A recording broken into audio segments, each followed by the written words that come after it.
Bismillahirrahmanirrahim. Assalamualaikum warahmatullahi wabarakatuh. Alhamdulillah, wassalatu wassalamu ala rasulillah wa ala alihi wa sahbihi wa man wala wa ba'd. Saudara-saudariku, Alhamdulillah Allah pertemukan kita kembali dalam hari yang baru dan tentunya di waktu yang insya Allah lebih bermanfaat dibanding hari-hari sebelumnya. Kita bermohon pada Allah Subhanahu wa Ta'ala, semoga Allah memberikan kita sikap istiqamah untuk beribadah sampai kembali kepada Allah. Hari ini kita coba akan teruskan lagi apa yang teman-teman sampaikan di komen YouTube khususnya. Ya, kita coba amati dan kita coba bertukar pikiran. Mudah-mudahan ada yang bermanfaat untuk kita bisa bagi di kesempatan kali ini. Ya, dari 3 hal yang teman-teman sampaikan, baik di web ataupun tulisan yang sempat disampaikan di ta'lim dengan di laman YouTube kita. Coba kita teruskan dulu untuk yang di YouTube. Dan selanjutnya kita akan coba ya kembalikan lagi kepada tulisan-tulisan yang teman-teman sampaikan dalam ta'lim atau juga nanti yang di web, coba kita cek untuk kita jawab satu persatu insyaallah.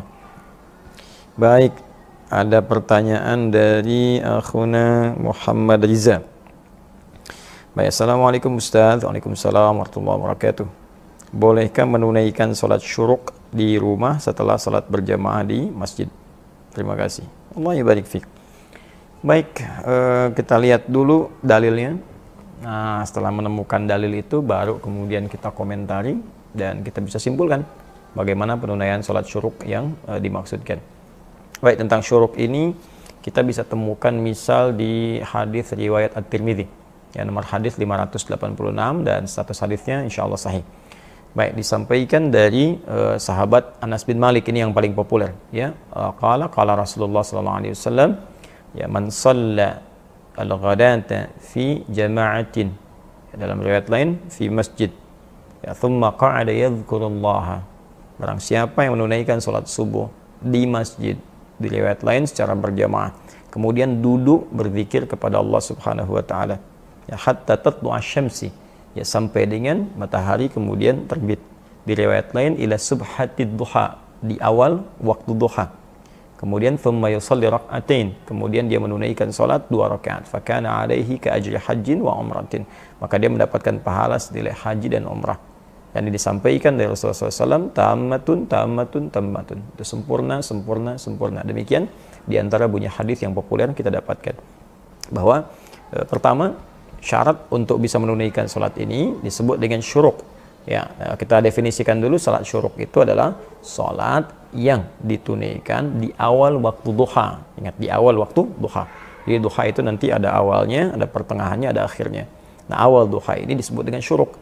Ya, sekitar 1 tombak bayangan, yaitu ukuran setombak, setinggi 1 tombak setelah matahari terbit. Jadi begitu matahari terbit, ya, sekitar ukuran mungkin sekitar 15 sampai 20 menitan lah. Ya, 15 sampai 20 menitan. Sekarang alhamdulillah teknologinya sudah bagus, jadi dari waktu subuh itu sudah ada ukuran, terus diukur bahkan di beberapa jam tertentu itu sudah ada waktu syuruknya. Jadi jamnya memberikan isyarat syuruk gitu ya. Ya, kurang lebih kalau dari subuh itu mungkin sekitar 1,5 jam lah amannya, 1,5 jam itu dari subuh. Jadi kalau sekarang subuhnya misalnya 4.33 untuk waktu Bekasi, ya kita ambil mungkin sekitar jam 6 ya, jam 6 lewat 3. Nah, itu waktu yang paling mungkin bisa sesuai dengan waktu syuruk untuk kondisi saat ini. Tentunya menyesuaikan dengan perubahan-perubahan waktu. Jadi kita simpulkan syuruk adalah salat yang ditunaikan di awal waktu duha. Disebut dengan syuruk atau isyraq, ya, bisa disebut juga dengan isyraq. Syuruk itu posisinya, isyraq itu naik mataharinya. Setelah terbit bergeser sampai bayangan 1 tombak. Kemudian yang kedua, bagaimana cara menunaikan salat syuruk itu? Dalam hadis disebutkan, ya, man shalal ghadata fi masjid atau fil jamaah, siapa yang menunaikan salat subuh di masjid. Jadi yang pertama ditekankan itu di masjid, salatnya mesti di masjid. Ya, ini bahkan ada ulama yang berpendapat bahwa salatnya harus di masjid. Ini bagian pertama. Yang kedua ada redaksi fi jama'atin, dalam berjamaah. Ya, ada juga yang memberikan kemudian kelonggaran jika secara syar'i dia tidak bisa kemudian ke masjid karena uzur syar'i, ya, hal yang diperkenankan, dibolehkan oleh syariat. Misal perempuan yang sama sekali nggak bisa ke masjid karena ada 3 kondisi yang dibenarkan secara syar'i. Kewajiban yang berlaku di rumah, ya, harus memberikan ASI kepada anak, merawat misalnya jadi kewajiban utamanya. Yang kedua, kurang aman dari fitnah di jalan. Yang ketiga adalah tidak adanya tempat khusus untuk perempuan di masjid. Dan dia misalnya salatnya hanya di rumah pada saat itu, maka dia boleh tunaikan, tapi syarat pertamanya berjamaah. Ya, tunaikan dengan jamaah. Nah, jadi berjamaah di rumah, jangan sendirian. Misalnya ada taruhlah dengan anak perempuannya atau misalnya dengan asisten rumah tangga, Anda sholat berjamaah, ya, yang laki-laki ke masjid, maka tunaikan di masjid. Nah, setelah selesai menunaikan sholat ini, kemudian thumma qa'ada yadhkurullah, nggak langsung pulang, duduk di situ berzikir kepada Allah Subhanahu wa taala, duduk. Nah, jadi dalam duduk ini selesai sholat, Anda duduk di area masjid, yang penting masuk area masjidnya. Ya, dan tidak terlampau menyulitkan juga. Jadi mohon izin kalau mungkin saya agak sedikit berbeda pendapat, boleh dikatakan juga mungkin kurang sepakat dengan yang spesifik mengatakan tempat duduknya harus di situ aja, nggak boleh bergeser ke tempat lain. Jadi kalau Anda di sap pojok kanan misalnya, di situ nggak boleh geser kiri, nggak boleh geser tengah, itu sesuatu yang menyulitkan menurut kami. Ya, kita menghargai pendapat teman yang lain dan tidak perlu juga kemudian saling menyalahkan, tapi saya pribadi barangkali akan lebih menguatkan yang sifatnya fleksibel selama berada di area masjid. Jadi tidak ada masalah kalau harus geser ke kiri atau misalnya ke tengah, ya, atau misalnya ke area masjid di pojok, sepanjang masih masuk dalam area masjid. Karena agama itu meringankan, tidak menyulitkan. Dan tidak ada spesifik juga nas dari Nabi mengatakan nggak boleh pindah-pindah, tidak. Yang ada adalah isyarat bahwa selama itu di area masjid dan berzikir kepada Allah. Ya, kan zikir itu banyak. Ya, bisa berarti Al-Quran, baca Quran itu zikir. Ya, teman-teman misalnya bisa buka Al-Quran surah ke-15 ayat 9. Inna nahnu nazzalna dzikra wa inna lahu lahafidhun. Sungguh kami telah turunkan Al-Quran sebagai zikir. Jadi bacaan, kalau kita lagi baca Quran itu sedang berzikir. Ya, dan kami yang jamin menjaganya, kata Allah. Ya, murojaah, teman-teman menghafal Quran. Murojaah, ya, menghafal, mengulang, atau bahkan menghafal itu zikir. Bahkan 4 kali disebutkan, ya, sebagai penanda bahwa 4 kali lebih unggul dibandingkan sekedar baca. Dari Quran surah 54 ayat 17, 22, 32, 40. Ya, walaqad yassarna al-Qur'ana lidzikri fahal min muddakir. Sungguh kami telah mudahkan Al-Qur'an untuk diingat menggunakan zikir. Di saat orang mengingat Al-Qur'an, baik itu mengulang atau menghafal, itu sedang berzikir kepada Allah Subhanahu wa taala. Kemudian ada juga misal berdoa, itu zikir. Ya, berdoa itu zikir. Misal di Al-Quran surah ke-7 Al-A'raf ayat 205, ya, ayat yang kedua terakhir, isi paling kiri agak sedikit ke bawah. Ya, wadhkur rabbaka fi nafsika tadarruan wa khifatan wa dunal jahri minal qaul. Silakan kau berdoa kepada Allah, minta. Ya, minta dengan segenap hatimu, dengan kerendahan hati, mohon dengan sangat. Nah, itu berdoa disebut dengan zikir, wadhkur rabbaka. Atau menyebut nama Allah, ya, berzikir, ya. Sal al-asmaul husna, ya Allah, ya Rahman, ya Rahim, ya Quddus, ya. Minta, ya Allah, ya Allah, ya Allah, ya Allah, ya Allah, minta. Itu Anda sedang berzikir. Ya, dalilnya Quran surah ke-2 Al-Baqarah. Misalnya ayat yang 152, paling kanan agak sedikit ke bawah. Ya. Fadhkuruni adzkurkum. Kata Allah, sebut saya, sebut saya, sebut saya. Maka saya pun akan menyebutmu. Ya, bagaimana cara menyebut Allah? Ditafsirkan lagi nanti di Quran surah ke-17 Al-Isra ayat 110. Ya, qulid Allah awid ar-Rahman ayyamma tad'u falahul asmaul husna. Ya, sebut nama Allah, sebut nama Allah, atau Ar-Rahman, atau kapanpun kamu ingin memanggilnya, Allah punya nama-nama terbaik. Itu berzikir. Ya, atau juga nanti ada amalan lain, misalnya termasuk sholat juga zikir. Ya, sholat juga zikir, ya, sholat sunnah itu masuk zikir. Ya, misal ada di Quran surah ke-20 ayat ke-14, Allah menyebut sholat dengan zikir. Ya, innani anallahu la ilaha illa ana fa'budni wa aqimis salata li dzikri. Saya Allah, enggak ada Tuhan selain saya, sembah saya. Caranya tunaikan salat sebagai zikir, kata Allah, kepada saya, pada Allah. Ya. Bahkan sebuah aktivitas yang mendekatkan diri kepada Allah itu zikir. Ya, ikut ta'lim misalnya, ada ta'lim, ada pengajian, pada subuh kita ikut itu zikir namanya. Ya, dari mana dalilnya Ustaz? Banyak. Bisa kita lihat di Quran surah ke 4 An-Nisa ayat 103. Ya, fa idza qadaytumus salata fadhkurullah. Maka jika Anda selesai menunaikan salat, fadhkurullah, silakan berzikir kepada Allah. Qiyaman wa qu'udan wa ala junubikum. Mau sambil berdiri, duduk, atau sambil berbaring, zikir itu umum. Ya, bisa mengucapkan kalimat tauhid, misalnya la ilaha illallah, kalimat istighfar, astagfirullah, astagfirullah, di hadis Muslim nomor hadis 571, astagfirullah, astagfirullah, astagfirullah, Allahumma antas salam minkas salam wa barakatuh jalali wal ikram. Atau dipahami yang di ayat Ali Imran itu, ya, yang di ayat 190 sampai 191.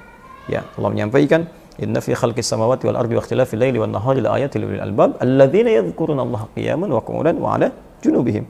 Jadi kita ikut ta'lim itu bagian dari zikir. Nah, sekarang masa Anda misalnya tiba-tiba orang mau ta'lim, ustadznya mau maju, disesuaikan, nggak bisa. Saya lagi nunggu nih, mau suruk. Bagaimana bisa ta'lim berjalan dengan baik? Atau ada orang mau beresin, tiba-tiba Anda nggak mau pindah dengan alasan menunggu suruk, itu kan menyulitkan.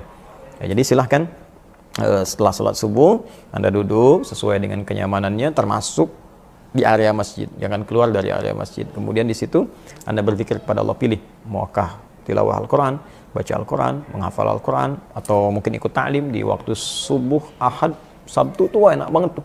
Bonusnya banyak, udah ikut ta'lim pahala banyak, terus sholat. Nah, setelah itu sampai waktu syuruk, kemudian sholat 2 rakaat. 2 rakaat. Sholatnya seperti sholat-sholat lain, 2 rakaat normal, niat dalam hati, ya kemudian setelah itu bertakbir seperti biasa, ya iftitah, kemudian baca Al-Fatihah, baca surah, ya silahkan dibaca yang paling meringankan. Boleh baca Al-Duha, setelahnya Alam Nashrah, atau misalnya Al-Kafirun, setelahnya Qul Huwallah, silahkan yang paling ringan. Ya, setelah itu salam, Anda berdoa kepada Allah, minta kemuliaan-kemuliaan, minta keikhlasan, minta Allah berikan pahala, ya, minta kebaikan-kebaikan. Nah, setelah itu insya Allah seperti keikhlasan kita lakukan, dan Allah berikan berkenan apa yang dijanjikan melalui lisan Nabi sallallahu alaihi wasallam. Ya, fakana alaihi ka ajri hajjin wa umrah. Dia dapat pahala senilai haji dan umrah. Sempurna. Nah, jadi yang dapat pahalanya bukan hajinya. Jadi jangan diartikan, oh saya udah sholat syuruk, saya udah haji nih. Bukan. Anda baru sholat, dapat pahala senilai haji dan umrah. Tapi hajinya kalau belum ditunaikan ya belum. Ya, karena ada perbedaan-perbedaan spesifik nanti dengan sisi lainnya. Karena itu, karena pahalanya besar, maka ibadahnya pun ada tantangan. Ya, kalau pahalanya mungkin nggak terlampau besar, ya Anda bisa kerjakan dimanapun. Ya, tapi kalau pahalanya tinggi, senilai haji kan nggak mudah. Ya, perlu mengumpulkan uang dulu, tenaga dulu, berangkatnya juga butuh kesehatan, maka Anda pun harus ada pengorbanan. Apa diantaranya? Ya, sholatnya nggak bisa dari masjid, kemudian misalnya tunaikan di rumah, harus di masjid, tunggu dulu. Ya, investasi dulu dengan waktunya, tenaganya, tambah ibadah lagi. Itu pahalanya kan banyak mengumpulkan ibadah. Ya, karena itu ketika Anda ada di masjid, maka sholatnya pun ditunaikan di masjid. Ya, dalam keadaan di rumah, kalau memang bisa ke masjid, tapi memilih di rumah, maka tidak berlaku syuruknya. Kecuali tadi, dalam kondisi nggak bisa ke masjid karena uzur syar'i. Anda dinas, tiba-tiba ke gunung, atau di area sekitaran pantai, atau misalnya sedang ada yang, eksplorasi minyak, ya, ke lepas pantai misalnya, nggak menemukan masjid di situ, ya itu berjamaah. Itu yang dimaksudkan, ada redaksi hadis yang lain mengatakan, fi jama'atin, selama berjamaah karena uzur syar'i tidak ke masjid. Saya kira itu untuk saudara kita. Semoga Allah berikan kemuliaan, dan semoga Allah Subhanahu wa taala juga membimbing kita untuk istiqamah di dalamnya. Terima kasih Mas Muhammad Riza. Wallahu taala alam bissawabnya. Allah yang Maha tahu mana yang paling benar. Kalau ada pendapat ustaz yang melengkapi, kita ambil. Nah, tapi juga saya ingin ingatkan bahwa kalau ada kesempatannya, ambil. Kadang-kadang ada yang lupa. Ya, misalnya ikut taklim di hari Sabtu, Ahad, begitu selesai pas syuruk pulang, sayang. Atau ada yang ngobrol-ngobrol. Ya, ngobrol memang nggak dosa, nggak dilarang, cuman pahalanya ya sayang aja nggak dapet. Ya, zaman Nabi pernah ada demikian. Jadi ada seorang tabi'in pernah bertanya kepada sahabat Jabir. Ya, pertanyaannya sangat menarik. Itu ada di hadis Muslim nomor hadis 670. Ya, ditanya apakah Anda pernah menemani Nabi SAW? Ya, maksudnya menyaksikan sholatnya Nabi. Spesifik lagi tentang sholat syuruknya Nabi. Ya, kata beliau, saya sering menemani Nabi SAW. Ya, artinya mengikuti Nabi lah, ya, beraktivitas terutama salatnya. Dan beliau melihat bahwa kebiasaan Nabi itu pada subuh itu nggak pernah keluar dari tempat beliau salatnya. Ya, artinya beliau di situ berzikir kepada Allah sampai tiba kemudian terbit matahari. Ketika terbit beliau salat 2 rakaat. Nah, ketika meninggalkan tempat salatnya itu, beliau menyaksikan beberapa kalangan sahabat sedang duduk ngobrol tentang mengenang masa-masa mereka di jahiliyah. Ya, kalau kita sedang canda gurau sampai mereka ada yang tertawa. Ya, ada yang tertawa canda. Apa respon Nabi? Nabi senyum aja. Senyum itu indah sekali Nabi. Ya, nggak marah-marah misalnya atau apa, tidak. Nabi mencontohkan dengan praktek sehingga orang bisa melihat kenapa Nabi duduk terus setelah itu sholat. Terus orang nanya, ada pahala besar loh gitu. Ya, kan kita tidak harus mesti nyalahkan orang atau kita harus mesti misalnya mohon maaf bersikap kasar pada orang. Kalian ini apa begini, tidak. Berikan akhlak yang baik, contohkan. Mungkin kita salami, Masya Allah, apa kabar, Assalamualaikum, kayaknya ramai nih ngobrolnya. Iya, baik, saya pamit dulu ya. Kalau nanti sempet, jangan lupa ya, syuruk pahalanya banyak gitu. Nah, itu akan lebih baik gitu, lebih istimewa. Saya kira itu, semoga Allah muliakan. Mohon maaf. Assalamualaikum warahmatullahi wabarakatuh.